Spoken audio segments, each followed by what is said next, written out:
자, 조림학 쪽 같은 경우에는 말 그대로 나무를 심어서 잘 키우자는 의미의 학문이라고 보시면 되겠는데, 거기서 또 여러 가지 또 세분화된 내용들이 많아요. 자, 그러면 먼저 산림의 분류 쪽부터 먼저 살펴보겠습니다. 자, 산림의 분류에서는 주로 정의 문제가 많이 나오는 편인데요. 첫 번째 파트인 순림과 혼혈임에 대해서 먼저 이해하고 가도록 하겠습니다. 자, 순림이라고 하면은 일단 말 그대로 한 수종만 있는 걸 말하고요. 그래서 한 수종만 있다 보니까 당연히 내가 원하는, 즉 유리한 수종으로 구성이 가능하다는 겁니다. 자, 그리고 한 수종만 있다 보니까 다른 나무에 대해서 신경 쓸 필요가 없죠. 그래서 작업과 경영이 조금은 편하다라고 보시면 돼요. 마찬가지로 한 수종밖에 없기 때문에 벌채할 때도 다른 어떤 방법 아니면 다른 것에서 신경 쓸 필요가 없으니까 비용이라든지 경제적으로는 상당히 유리한 편입니다. 자, 그리고 한 나무로 이렇게 조성이 되다 보니까 경관의 어떤 일정합 때문에 조금 다소 아름답다라는 표현을 쓰기도 해요. 그래서 미관상 또 좀 유리하다라고 하기도 합니다.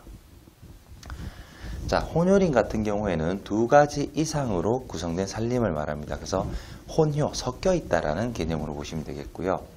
혼혈임은 순림보다는 또 장점이 많은 편인데요. 다양한 수종이 있다 보니까 바람에 대한 저항성이 순림보다는 다소 강한 편입니다. 왜 그러냐면, 자, 수종이라는 게 나무에 따라서 그 형태, 강도, 뿌리 내림 정도가 차이가 나요.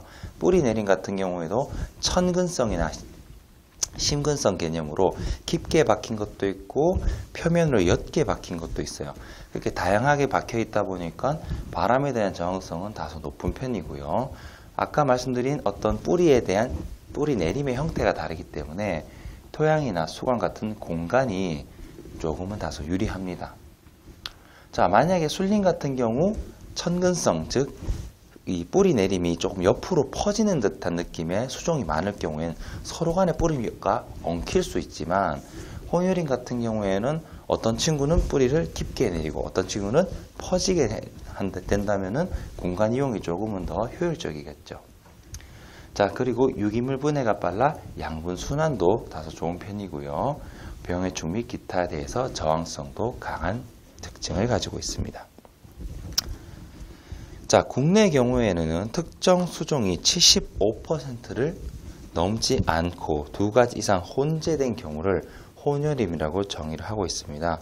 그런데 일단은 뭐 특정한 어떤 자연재해라든지 아니면 인위적으로 어떻게 인공림 개념으로 한 수종만 숨지 않는 경우가 아닌 이상 어지간한 경우에는 혼혈임이 많다라고 보셔도 되겠습니다. 자, 그러면은 문제에서는 어떤 형식으로 출제가 되는지 한번 보겠습니다. 아까 봤던 것과 순림과 혼혈임처럼 이러한 특징, 정의 위주로 문제가 나오는데, 자, 보세요. 순림의 장점이 아닌 것은, 자, 아까 우리가 봤지만은 한 수종밖에 없기 때문에 간벌 작업이 조금은 편하다, 용이하다. 그리고 단일 개체들 쭉 나열되다 보니까 조금은 아름다울 수도 있다는 거죠. 그리고 조림이 경제적일 수도 있습니다. 그런데 병해충이 강하다는 것은 조금 문제가 있습니다. 왜냐? 한 수종밖에 없기 때문에 저항성이 특정한 해충에 대해서만 발현이 될 뿐, 결국 한 녀석이 감염이 돼버리면 다른 나무들도 연달아서 전파되면서 감염이 돼버립니다. 만약에 혼혈임 같은 경우에는 다양한 수종이 있기 때문에 저항성이 발현되는 정도가 달라서 전파가 조금 더디거나 잘 안 되게 돼요. 그런데 순림 같은 경우 한 수종밖에 없기 때문에 한 녀석이 걸리기 시작하면 다른 녀석들도 같이 걸릴 확률이 높습니다. 그래서 병해충, 병충해가 약하다는 표현이 맞겠죠. 자, 이런 식으로 문제가 주로 출제가 되기 때문에 이론에 대한 문제를 이제 보여드리면서 조금은 감각적으로 익숙해지도록 하겠습니다. 자, 그 다음 보시면 동령님과 일령님이 나옵니다. 자, 동령님 같은 경우에는 정의를 보시면은 나무의 나이가 같은 경우, 자, 같을 동자예요. 말 그대로 나이가 같다. 그리고 그 나무의 수령 범위가 평균 임령의 20% 내외이면 동령님으로 취급을 한다. 자, 나이 차이가 많이 나지 않을 경우에는 뭐 평균이 10살이고 뭐 12살 내외 정도 있다. 뭐 이러면 동령님을 취급하겠다는 거예요. 자, 그리고 동령님의 장점은 무엇이 있을까? 나이가 비슷하면은. 자, 술림이랑 약간은 비슷하게 갑니다. 뭐다? 조림 및 육림 등의 작업이 간편하다. 왜냐? 나이가 같으면은 작업을 적용하는 시기가 비슷하기 때문에 그래요. 자, 그리고 단위 면적당 다량 목재 생산이 가능하다. 나이가 비슷하니까 감벌이나 아니면 벌채하는 시기가 비슷해집니다. 그건 무슨 말이냐? 시기가 비슷하다는 건 한 번에 단위 면적당, 동일 면적당 동시에 자를 수 있으니까 당연히 생산량, 제적량이 많아지는 거죠. 자, 우량 목재 생산도 가능하다. 자, 근데 이령님은 다양한 나이가 있는 수종들의 모임입니다. 자, 달을 이자예요. 자, 이령님 같은 경우에는 지속적인 경영과 소득이 가능하다. 왜냐? 나이가 다르기 때문에 충분히 감벌하거나 벌채도 되는 나무의 나이들을 자르다 보니까 이제 어린 나무들은 좀 기다려야 되겠죠. 그래서 연차별로 자르다 보니 지속적인 중간 소득, 아니 감벌 소득이 가능하다는 거예요. 자, 그리고 시장 상황에 따라 탄력적 벌채가 가능하다. 이건 같은 맥락이고요. 그리고 천연갱신에 유리하다. 반대로 동령님 같은 경우에는 인공님 개념이라 천연갱신이 조금 어렵거나 불가능하다라고 보시면 되겠고, 자, 병해충이 피해에 대한 정액이 강하다. 자, 이게 동령님과 이령님에 대한 일단 내용인데요. 자, 그리고 이것도 기출 나온 사례가 있습니다. 자, 어떤 문제들이 주로 출제되었느냐. 자, 보세요. 딱 그냥 이렇게 나옵니다. 정의 문제죠. 숲을 구성하고 있는 나무의 나이가 같거나 비슷한 거, 우리가 뭐였죠? 같을 동자에서 동령님이었습니다. 자, 이런 식의 정의 혹은 특징 문제가 주로 출제가 되는 단원인 만큼 정확하게 내용에 대한 어떤 정의에 대한 인지가 필요합니다. 자, 그 다음 보시면은 천연님과 인공님이 나옵니다. 자, 천연님, 사람의 간섭이 없는 살림을 의미한다. 자, 천연의 살림을 말하죠. 자, 두 번째, 원시림은 재해를 받은 적이 없는 살림을 말하고, 다른 말로는 천여림이라고도 한다. 자, 천여림은 여러 식물이 발달하면서 식생의 층상구조가 나타난다. 자, 층상구조라는 건 다른 게 아니라 어떤 높이의 차이에서 난다라고 생각하셔도 돼요. 그러니까 작은 나무는 작고 큰 나무는 크고 하니까 천연님 같은 경우에는 다양한 수종이 분포하기 때문에 어떤 층상구조가 발달한다라고 보시면 되겠어요. 자, 그리고 인공림을 보시면은 인위적 간섭을 받는 살림을 말하고, 즉 우리가 뭔가 했다는 거예요. 사람이 뭔가 했다. 인공림. 자, 그리고 인공조림이는 혹은 천연갱신에서 이루어진 살림을 인공림이라 한다. 국내에 아마 제가 알기로는 천연님 같은 경우에는 유명한 곳이 그 안면도라는 곳에 있는데, 안면도에 대략 한 380, 400 정도 헥타르에 이제 천연님이 조성된 곳이 있습니다. 그래서 천연님 같은 경우에는 국내 같은 경우 조금은 드문 어떤 경우라고 보셔도 되는 게, 어쩔 수 없이 좀 역사적 문제가 있어서 살림이 많이 좀 황폐해졌다가 우리가 우리 손으로 다시 이만큼 키워놨는 그런 개념이라서 국내에서 천연님 찾기가 조금 어렵다라고 보시면 되겠네요. 이건 그냥 여담이니까 지나가시고요.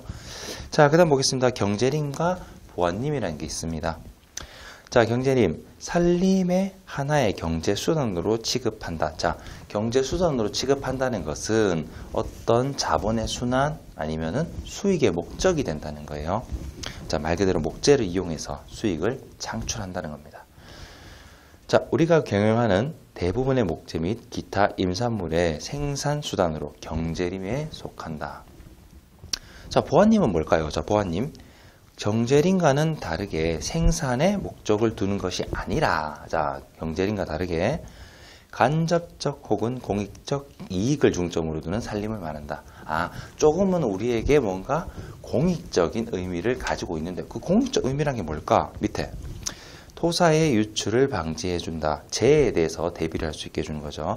붕괴 방지, 생활 환경 보호, 소원 함량의 기능, 명소의 경관 보존과 같은 간접적인 역할을 하는 겁니다. 말 그대로 경제림과는 반대되는 공공의 목적을 우선으로 하겠다는 거고요. 국내의 경우에는 보안림으로 설정된 산림 면적이 전체 면적의 대략 3에서 5% 정도를 차지하고 있습니다. 그래서 그렇게 많지는 않지만은 그래도 공공의 목적을 가진 산림을 별도로 지정해서 유지를 하고는 있습니다. 자, 경제림과 보안림 참고하시고요. 자, 다음 보시면 국유림과 사유림이 나옵니다. 자, 국유림 소유에 따라서 분류한 것인데요. 자, 아래쪽 설명 보시면 현재 국내 산림의 사유림은 69%, 70% 육박할 정도로 대부분의 산림이 사유림입니다. 다음으로는 국유림 그리고 공유림 순서입니다. 그래서 간혹기출에서도 간단한 문제로 뭐 다음 중 가장 많은 비율을 차지하고 있는 어떤 그 산림의 형태는 무엇이냐? 그러면 사유림, 공유림, 국유림 이런 식으로 출제가 될 거란 말이에요. 그러면 넘버 원은 뭐다? 사유림이 가장 많이 차지하고 있다. 자, 국유림은 보시면은 말 그대로 국가가 소유한 산림, 그리고 공유림의 경우에는 공공복지 증진, 지방재정 확보, 사유림의 경영 시범을 목적으로 한다. 자, 사유림은 말 그대로 개인 소유의 산림인데,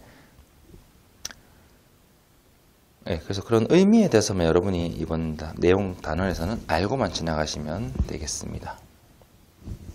자, 그러면은 이제 서적에도 있지만은 어쨌거나 우리가 이런 내용을 무조건 외우기보다는 물론 서적 자체의 내용을 가능하면은 여러분께서 기출 위주로 외우시기 좋도록 정리한 건 있어야 하지만 그래도 기출을 통해서 내가 이거에 대해서 좀 더 중점적으로 공부를 해야지 느끼실 수 있게 기출 위주 문제도 한 번씩 보여드리도록 하겠습니다. 자, 아래쪽 서적에 있는 내용 보시면 산림의 종류 중에서 순림의 장점이 아닌 것을 물었습니다. 자, 순림이라고 하면 아까 뭐였죠? 한 수종으로 있는 구성된 산림을 말했는데, 자, 장점이 아닌 것이라 했습니다. 바로 갈게요. 4번 보세요. 유기물의 분해가 빨라져 무기양료의 순환이 더 잘 된다라고 되어 있는데, 이 4번의 특징은 뭐죠? 혼혈임 쪽에 대한 특징이었죠. 자, 다양한 수종이 있다면은 관련 미생물, 즉 분해하는 미생물의 종류도 다양해집니다. 그런데 순림 같은 경우에는 단일 개체밖에 없다 보니까 그 개체를 분해시킬 수 있는 미생물 존재가 한정적이에요. 그래서 혼혈임 같은 경우 다양하다 보니까 분해 속도가 당연히 빨라질 수밖에 없습니다. 그래서 장점이 아닌 것이라 했기 때문에 정답은 4번이 되겠습니다. 자, 그 다음 보시면은 이제 이령님과 비교한 동용님의 특징으로 옳지 않은 것을 골라라 라고 되어 있는데요. 자, 이것도 바라볼게요. 3번 보세요. 자, 숲의 공간적 구조가 복잡하고 생태적 측면에서 안정적이다 라고 되어 있는데, 이 3번에 대한 특징도 뭐예요? 자, 구조가 복잡하고 측면에서 안정적이다라는 건 다양한 나이대를 가진 이령님의 특징입니다. 동령님 같은 경우에는 나이가 비슷한 애들끼리밖에 없다 보니까 구조가 단순할 수밖에 없고요. 생태적 측면에도 나이가 같은 애들끼리밖에 없으면은 저항성이 약한 애들끼리밖에 없을 수도 있기 때문에 생태적 측면에서는 다소 불안한 감이 있습니다. 자, 그래서 일단은 관련 문제 답은 3번이 되겠습니다. 자, 그 다음 내용은 산림의 역사 부분인데요. 이 역사 부분은 솔직히 여러분께서 가볍게 조금 넘어가셔도 괜찮은 단원입니다. 그동안의 수년 동안의 출제 빈도로 봤을 때 산림의 역사 같은 경우에는 솔직히 이제 조림 부분에 있어서는 우리가 어쨌거나 뭐예요? 조림학 자체가 심는 게 중요하고 키우는 게 중요하고 관리하는 게 중요한 거예요. 그래서 이런 역사는 가볍게 이런 게 있었구나 정도만 보고 가셔도 될 수준으로 출제가 되고 있습니다.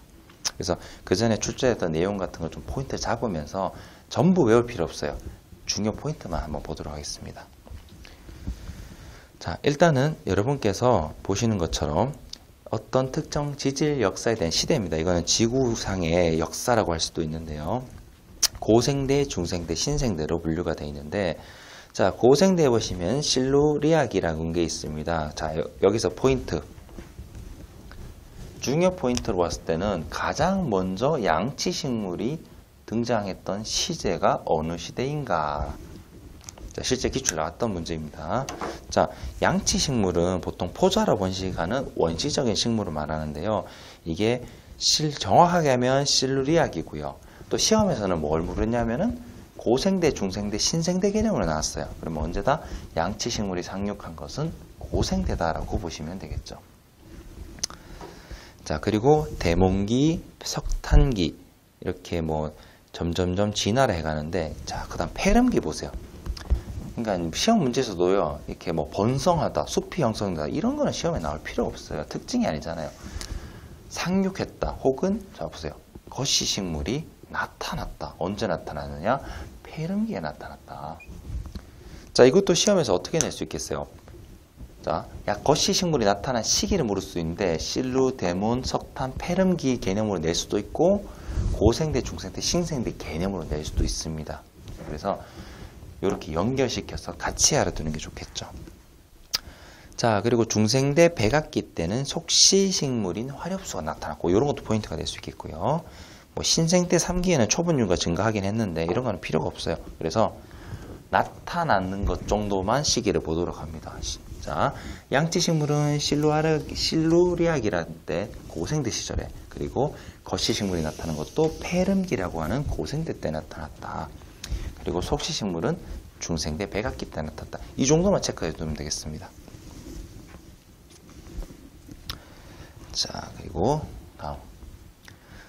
자, 국내 산림의 변천이 나오는데요. 국내 산림의 변천 쪽도 그렇게 문제에서는 다른 적이 거의 없다, 전무하다라고 생각하셔도 됩니다. 그래서 이런 부분은 과감하게 여러분께 그냥 가볍게 보시거나 바로 그냥 지나가자라고 추천을 드립니다. 자, 그러면은 실제 서적에도 있겠지만은 기출문제 한번 바로 아래쪽 참고하도록 하겠습니다. 자, 보시면은 은행나무 등의 거시식물이 출현한 시기 언제냐? 자, 아까 우리 거시식물 언제였죠? 폐렴기. 그리고 그 폐렴기는 고생대에 속했습니다. 답은 2번이 되겠죠. 자, 요런 류의 문제들이 간혹, 정말 간혹 나왔다는 거예요. 그래서 역사 쪽은 너무 복잡하게 생각하실 거 없고 출현 시기 정도만 체크하도록 합니다. 자, 다음 내용 보겠습니다. 자, 조림 일반이 나오는데요. 자, 이제 본격적으로 조림 쪽에 관련된 내용이 나오는데, 자, 첫 번째, 수목의 종의 기본 단위로, 종을 기본 단위로 하고 변종, 품종, 영양계로 분류를 하고 있다. 자, 수목 같은 경우에는 가장 기본 단위로 하는 것은 바로 종을 기본 단위로 합니다. 실제로 기출문제에서도요, 다음 중 수목의 기본 단위는 무엇이라 하는가? 그럼 종, 변종, 품종, 영양계 이런 게 나올 텐데 답은 종이 되겠죠. 자, 가장 기본 단위입니다. 자, 그리고 뭐 변종. 포인트를 보면은 변종, 같은 종류의 생물에서 변이가 일어나는 거. 자, 키워드가 딱 있습니다. 자, 종은 여러분께서 기본 단위다라는 걸 알고 가시고요. 변종은 말 그대로 변이가 생긴 거예요. 그리고 품종 같은 경우에는 생물 분류학상 종의 하위 단위입니다. 오케이, 어디다? 종의 하위 단위입니다. 자, 그리고 임업상의 품종은 통상 지리적 분포에 의한다. 뭐 이런 거 지나가고요. 자, 영양계 같은 경우에는 수목의 전목, 산목 등의 무성 증식으로 한 개체가 증가시켜 유전적으로는 동일한 개체군이다.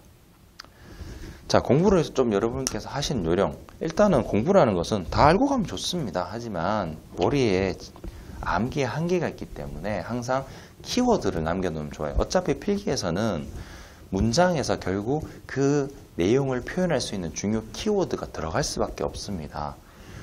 수목의 종이라는 것은 기본 단위라는 게 키워드가 되겠고요. 우리 그 산림이던 시험에서는. 자, 그리고 같은 종류의 생물에서 변이라는 것이 결국 변종, 그리고 종의 하위 단위가 품종, 그리고 영양계는 뭐다? 유전적으로는 동일한 개체군을 가진 특징이 있다. 자, 이런 식의 키워드가 들어가지 않는 이상 그 말의 단어의 정의, 의미를 대변할 수가 없습니다. 그래서 문장을 통째로 외우는 것도 좋습니다. 하지만 그게 어려우실 경우에 당연히 키워드 개념으로 공부를 하셔야 돼요. 자, 그 다음 형태에 따른 분류. 자, 형태, 즉 어느 정도의 키 같은 거로 보시면 되겠는데요. 관목과 교목이 나옵니다. 자, 관목이라고 하면 성숙한 단계의 수고가 5에서 6m 정도의 크기고요. 그리고 수종으로는 그 정도 크는 애들이 쌀이, 쥐똥나무, 무궁화, 개나리, 장미, 회양목 같은 게 있습니다. 자, 이런 기본적인 것도 암기가 필요하고, 교목이라는 것은 수고가 10m 이상의 큰 나무들을 말합니다. 대표적으로 소나무, 낙엽송, 포플러, 은행나무 같은 것들이 있다. 자, 교목과 관목의 기본 개념 알고 갑니다. 자, 그 다음 보시면은 거시식물이 나옵니다. 거시식물의 수종으로는 은행, 소나무, 주목, 측백과 같은 나무들이 있고요. 꽃잎이나 꽃받침이 없고 단성화. 자, 단성화 뭐죠? 한 꽃의 수술이나 암술이 한 가지만 있는 경우를 우린 단성화라고 합니다. 자, 그러한 단성화이며 중복수종을 하지 않습니다. 자, 중요한 특징 나왔습니다. 중복수종 하지 않는다. 자, 그리고 밑에 나오는 것, 거시식물의 특징이 나옵니다. 자, 시험 기출상 주로 많이 건드리는 건 거시식물에서 물론 수종도 건드리지만 그 특징에 대해서 특징을 이용해서 문제를 많이 출제를 하고 있습니다. 그래서 특징은 반드시 외워두는데 아래쪽에 보면 속시식물이 나옵니다. 결국 시험 문제에서 어떻게 나온다?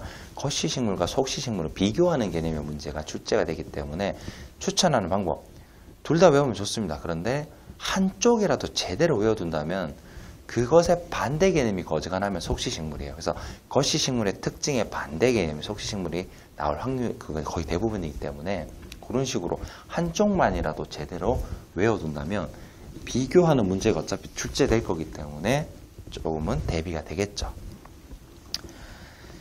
자, 거시식물은 암꽃의 구조에 씨방이 없습니다. 그리고 밑씨가 겉씨이기 때문에 밑씨가 노출되어 있고 잎맥은 평행맥, 나란히 맥이라고 표현합니다. 관다발이 발달되어 있고요. 도관이 없고 대부분 가도관, 헛물관이라고 합니다. 가도관이다. 그리고 채간에는 반세포가 없다. 자, 이런 특징이 있는데, 자, 그러면 오케이, 이런 거 외워야 되는 거 알겠어. 근데 어떤 식으로 나오냐? 우리가 봤던 그대로 나옵니다. 자, 보세요. 거시식물의 특성으로 옳은 걸 골라라. 오케이, 틀린 건 제끼면 되겠는데 아까 우리 뭐 봤었죠? 헛물관.